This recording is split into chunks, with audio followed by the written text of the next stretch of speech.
My parents raised my rent to fund my sister's deadbeat ex. Now I've walked away and they're begging me to come back. I'm Alex, 23, male, and things have been pretty chaotic in my life recently. I don't usually share personal stuff like this, but I need to vent and hear your opinion. I'm currently in college and grinding my way through life with a full-ride scholarship and 2 part-time jobs. I live at home with my parents, which sounds great on paper because it's rent-free. But trust me, it's not as easy as it sounds. See, I've got a sister, Kara, who's 25, female, and the certified golden child of the family. And when I say golden child, I mean she can screw up royally, and my parents will find a way to spin it like she's the second coming of Christ. Let me paint you a picture. Growing up, Kara could do no wrong. If she brought home a C on her report card, my parents would celebrate it like she'd won a Nobel Prize. She tried her best, they'd say. Meanwhile, if I got a B instead of an A, it was, "What happened, Alex? You're smarter than this." Kara was the type who barely lifted a finger at home. Chores? Not her thing. If she didn't do the dishes, my parents would shrug it off, saying, "Oh, Kara must have been so busy with her friends." But if I forgot to take out the trash, it was a whole lecture about how I needed to be more responsible. It doesn't stop there. Kara had this ex-boyfriend, Greg, who was the absolute worst. He was manipulative, controlling, and, quite frankly, a user. Greg had Kara wrapped around his finger, and she couldn't see it. He would borrow money from her constantly, guilt-tripping her about how he needed help to get back on his feet. Guess what? He never did. Kara worked a decent job for a while, but every dime seemed to end up funding Greg's shady ventures, like his failed music career and random trips with his buddies. What's worse is that when I tried to point out Greg's obvious manipulation, I was told to stay out of it because I didn't understand their connection. My parents? They weren't much help. They'd brush it off with, "Kara's a grown woman. Let her make her own choices," which, fine, fair enough. But when Greg eventually dumped her and left her in financial ruin, guess who my parents leaned on to pick up the pieces? Me. Now, don't get me wrong. I didn't hate Kara growing up. She wasn't mean to me or anything, but the favoritism was hard to ignore, especially as we got older. While I was busting my ass in school, Kara was coasting through life. She barely passed high school, didn't bother with college, and started working at random retail jobs that never lasted more than a few months. My parents, of course, always had excuses for her. "She's just figuring herself out," they'd say. When I got my scholarship and started college, I thought maybe things would finally shift. I mean, I was doing everything right. Getting good grades, working hard, planning for my future. But nope, Kara was still the star of the show. When she got a job at a boutique last year, my parents acted like she'd been elected to Congress. "She's working so hard," they gushed. Never mind that the boutique barely pays her minimum wage, and she spends half her paycheck on clothes she doesn't need. When Kara finally moved out into her own apartment, I was relieved. I thought, finally, some peace and quiet. But that didn't last long. It started with little comments from my mom. "Kara's having a hard time with her rent," my mom said one evening while we were watching TV. She sounded hesitant, like there was more she wasn't saying. I just nodded, figuring it wasn't my problem. "She's trying so hard, but things are just so expensive," my mom added. "Yeah, I guess," I said, not really paying attention. Then, a few weeks later, the real conversation happened. My parents sat me down at the dining table like we were about to discuss some life-or-death situation. "Alex, we've been talking," my dad started. "Uh-oh," I said, half joking but already feeling a sense of dread. My mom jumped in. "You're doing so well in school, and we're so proud of you. You've got that scholarship, you're working hard, you're really setting yourself up for success." "Thanks," I said, still unsure where this was going. "Well, Kara is struggling right now," she continued. "Her rent is really high, and her job just doesn't pay enough to cover everything." I frowned. "Okay. And we were thinking," my dad said, "since you're saving so much with your scholarship and you're living here rent-free, maybe you could help her out a little. Just for a few months, until she gets back on her feet." I stared at them, waiting for the punchline. It didn't come. "You want me to pay Kara's rent?" I asked, my voice louder than I intended. "She's your sister," my mom said, as if that explained everything. "She's an adult," I replied. "Shouldn't she figure it out herself?" "She's trying, Alex," my dad said, his tone turning stern. Not everyone has the same opportunities you've had. You're in a position to help, and it's only fair." "Fair?" I shot back. "How is it fair that I'm working 2 jobs and going to school full-time, and now I have to pay for Kara too?"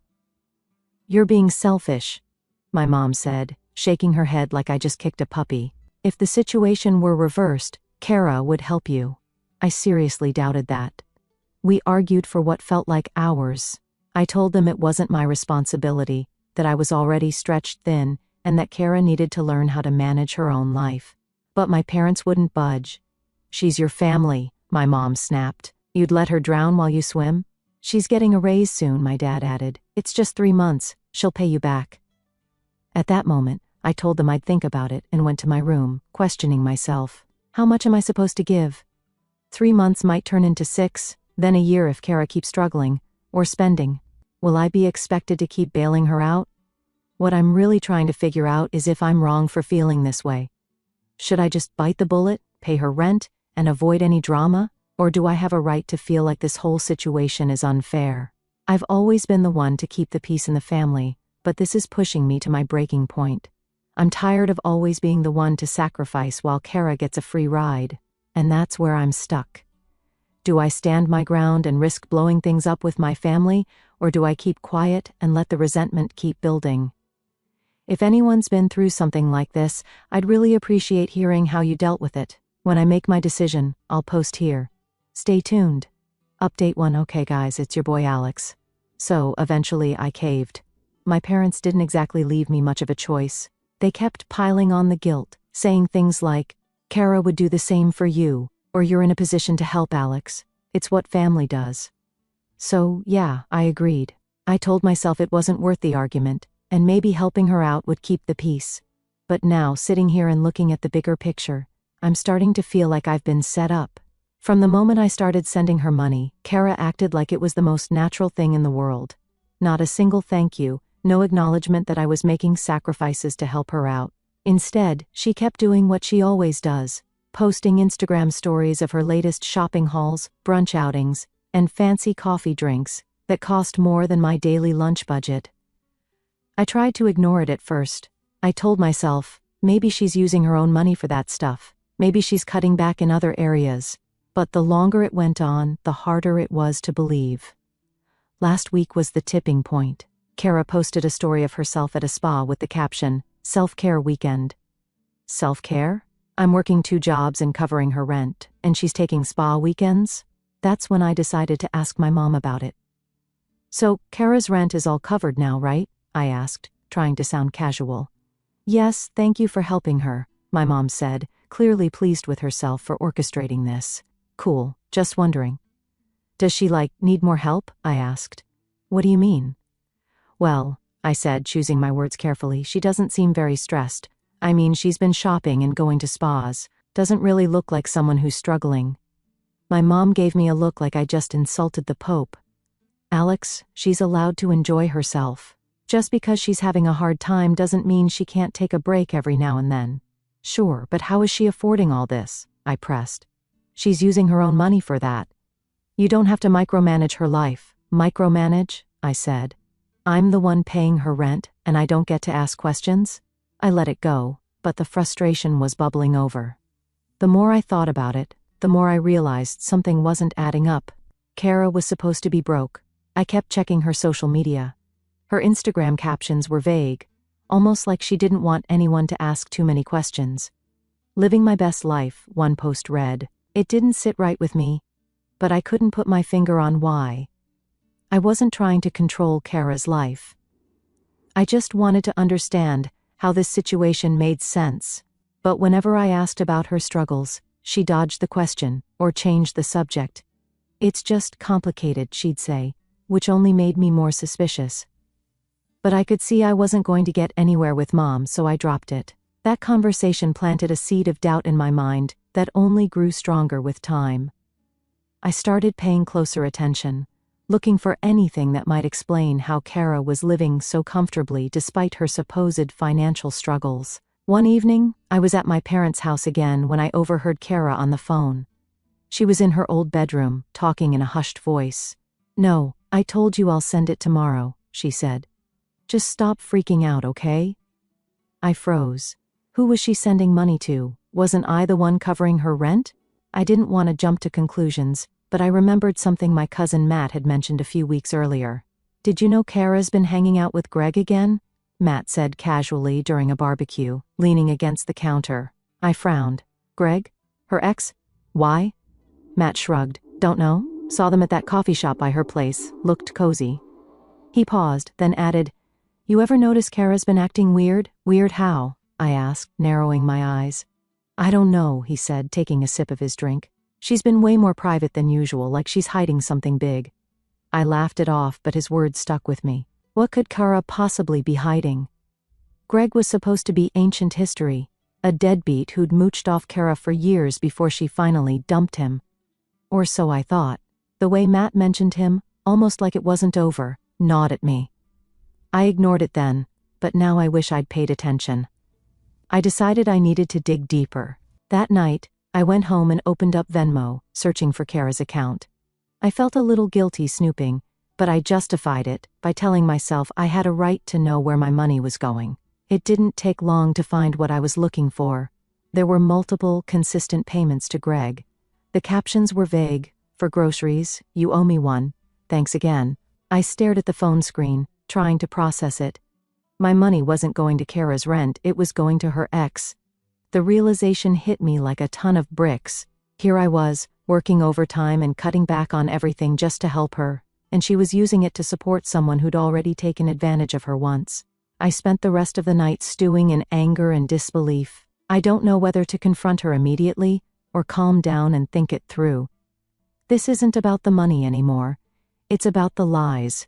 I actually have a lot of questions for Kara, and most probably, I will confront her. I'll keep you updated. Update 2. Hey, Alex here again.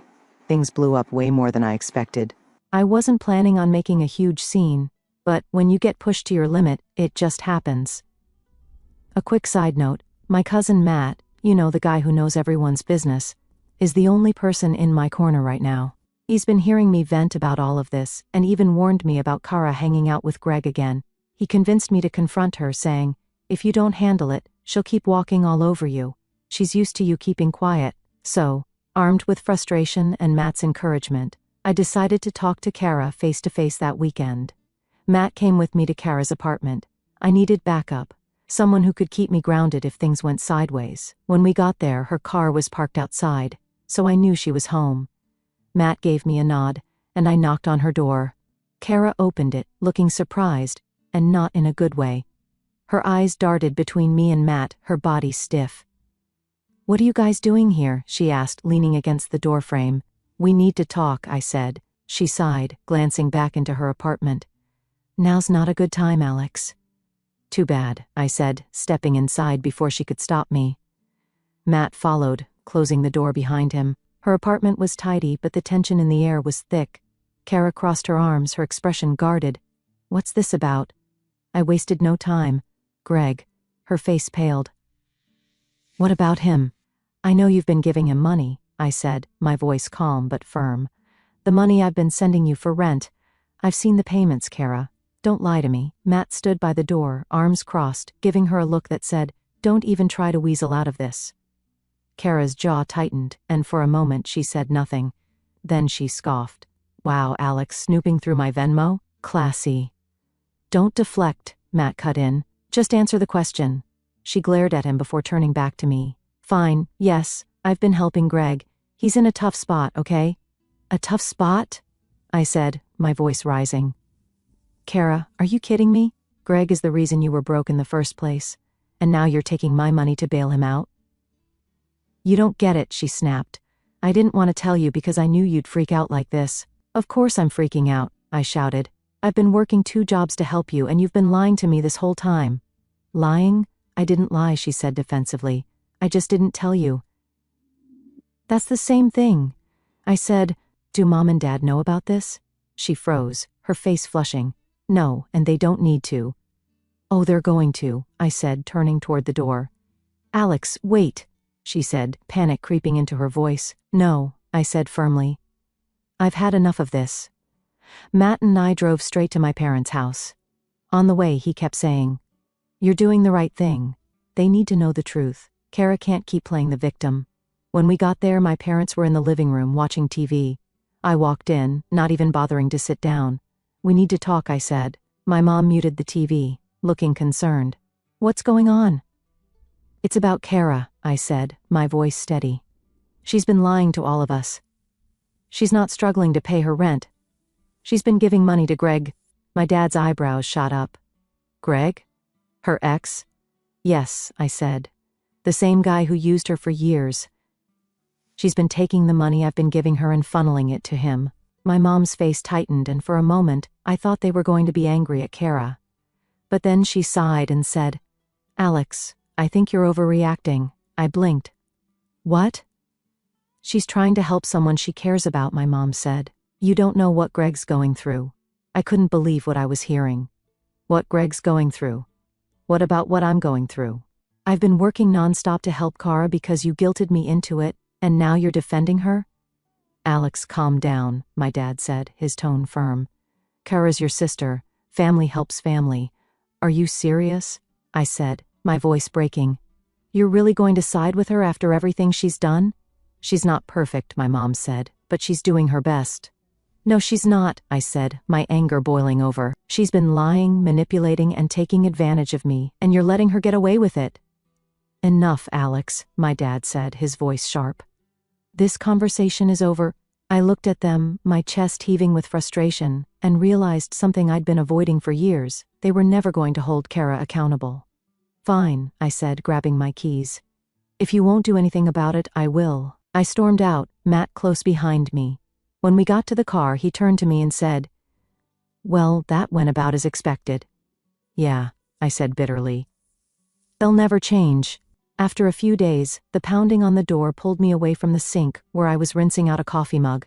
It was late, my parents were sleeping, and I wasn't expecting anyone, so the sound alone was enough to put me on edge. When I opened the door, Greg stood there looking like hell, unkempt, swaying slightly and reeking of sweat.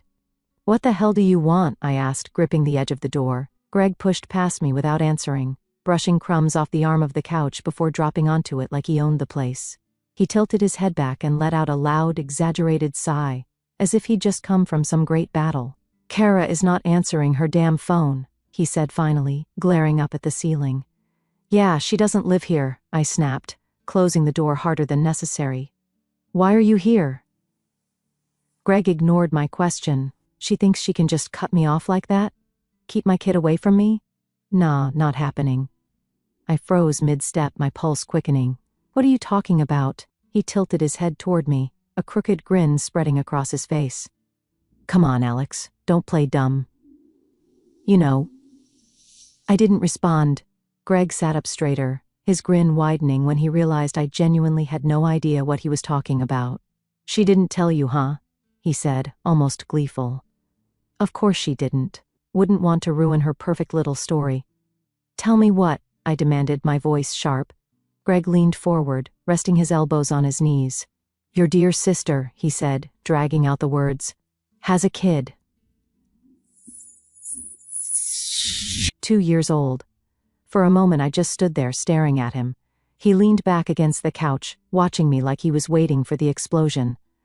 "You're lying," I said finally, though my voice lacked conviction. Greg barked out a laugh. "Yeah, that's what she'd love you to think. But no, man, it's the truth. She's been paying me to keep it quiet. Doesn't want the world to know she's not as perfect as Mommy and Daddy like to think." The words hit like a sledgehammer.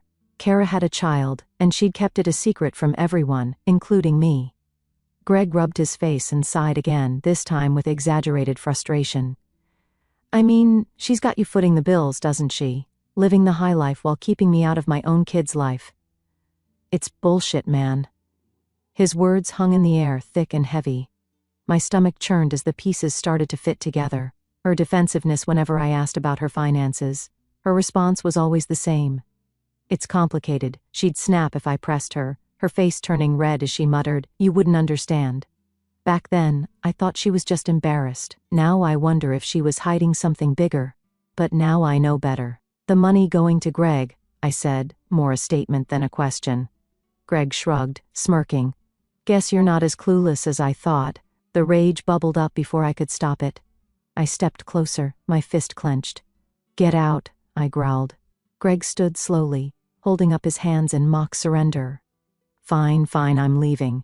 But you tell Kara she doesn't get to rewrite history. This isn't over." I opened the door and stood there, glaring at him until he stumbled out into the night. The silence in the house felt suffocating after he left. I sat on the edge of the couch, my mind racing. Kara had a child. She'd lied to everyone about it.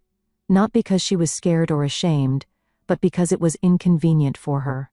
According to her Instagram, she was living her best life, keeping her messy secrets while taking money from me and using it to keep Greg quiet. This wasn't the behavior of someone struggling to get by. Kara wasn't struggling, she was coasting, using everyone around her to maintain her cushy lifestyle. And worst of all, she dragged me into her own mess. The next morning, I couldn't sit still. The anger simmered just below the surface, threatening to boil over at any moment. I called Matt, the only person I knew who wouldn't sugarcoat things. "Greg showed up at the house last night," I said as soon as he picked up. "Why?" Matt asked, his tone already skeptical. "He was drunk, ranting about Kara, about their kid." There was a pause. "Their what?" "She has a kid," I said bitterly. 2 years old. She's been paying Greg to keep it a secret." Matt let out a low whistle.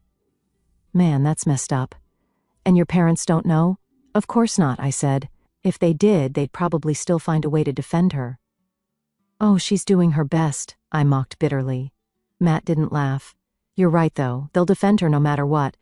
But Alex, this isn't something you can let slide. She's been using you. That's not just shitty, it's cruel." "I know," I said, "and I'm done." "Good," Matt said firmly. "So, what's the plan?" I didn't answer right away. My mind was already spinning, calculating my next move. Kara had spent her entire life getting away with everything because people like me let her. That was about to change. "She thinks she can keep walking all over me," I said finally. "But she's about to learn how wrong she is." And I meant it. This wasn't about making peace or keeping the family together anymore. It was about making sure Kara faced the consequences of the life she'd built on lies and manipulation. For once, she wasn't going to walk away unscathed.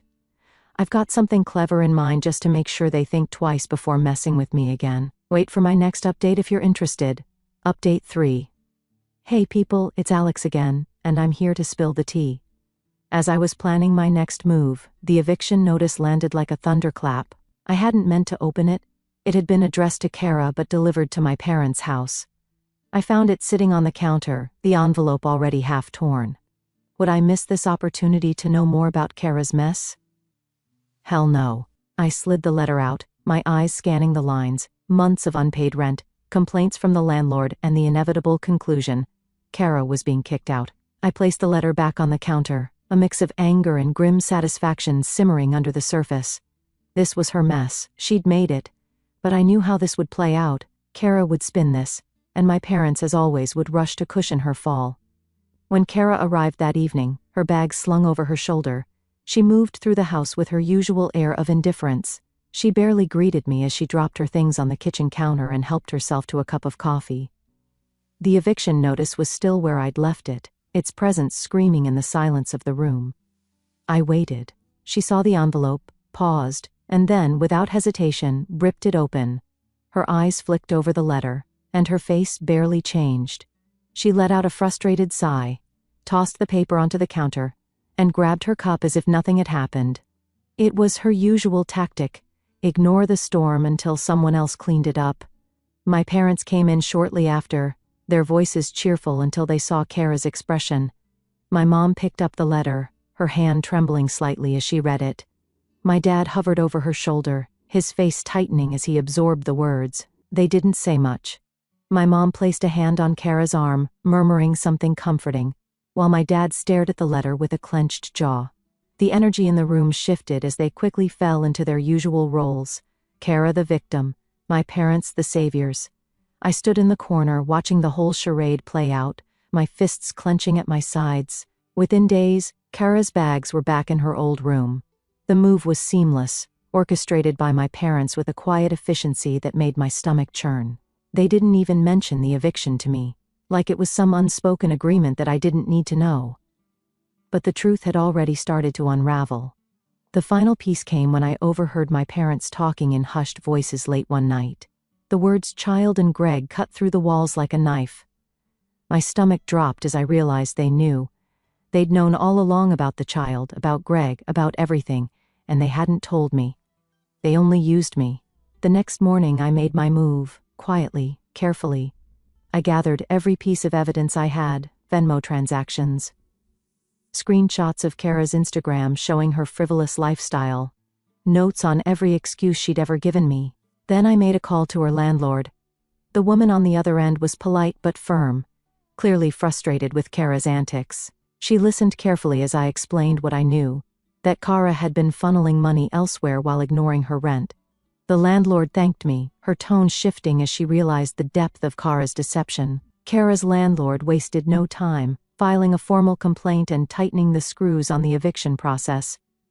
Kara's reaction was predictable, storming around the house, slamming doors, muttering about how unfair it all was. My parents rallied around her, offering comfort and excuses, their focus solely on Kara while ignoring the chaos she'd left behind. I stayed out of their way, my silence a pointed reminder that I wasn't playing along this time. When my mom finally cornered me, asking for help to get Kara back on her feet, I just shook my head and walked away. The last time I saw Kara, she was sitting at the kitchen table, scrolling through her phone as if nothing had happened.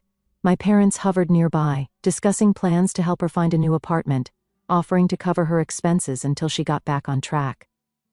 I packed my things that day, leaving the house with a clear conscience. Let them deal with the fallout. Let Kara learn what happens when her lies finally catch up to her.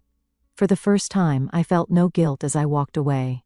She'd burned every bridge, and I wasn't about to rebuild them for her.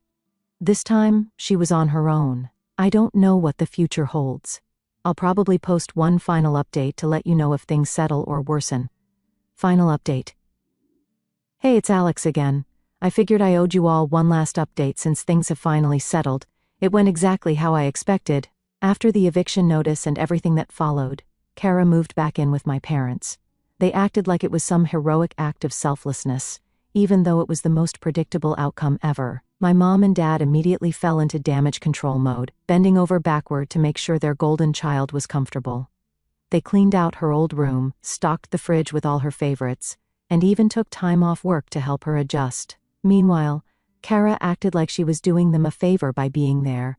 Not once did she acknowledge the mess she'd made or the lies that got her there. As for Greg, he kept up his nonsense. Apparently, he's been threatening legal action for custody of the child, but Kara's handling it the same way she handles everything, with avoidance and denial. My parents, of course, believe every word she says about how Greg's just trying to make her life miserable. Funny how they never stopped to ask why she kept any of this a secret in the first place. My parents did try to drag me back into it, though. My mom called me a week after Kara moved in, her voice full of forced optimism. "We're all pulling together to help Kara," she said, like it was some noble crusade. "We could really use your support, Alex." "Support?" I said, trying not to laugh. "You mean money?" There was a long pause before she admitted it. "She just needs a little help getting back on her feet. You're doing so well, Alex, and it's what family does." "Family?" I said. "You mean the family she lied to? The family she manipulated for years while spending my money on Greg and God knows what else?" "Alex, she's your sister," my mom said, her voice taking on that disappointed tone she always uses when she doesn't get her way. "She's trying."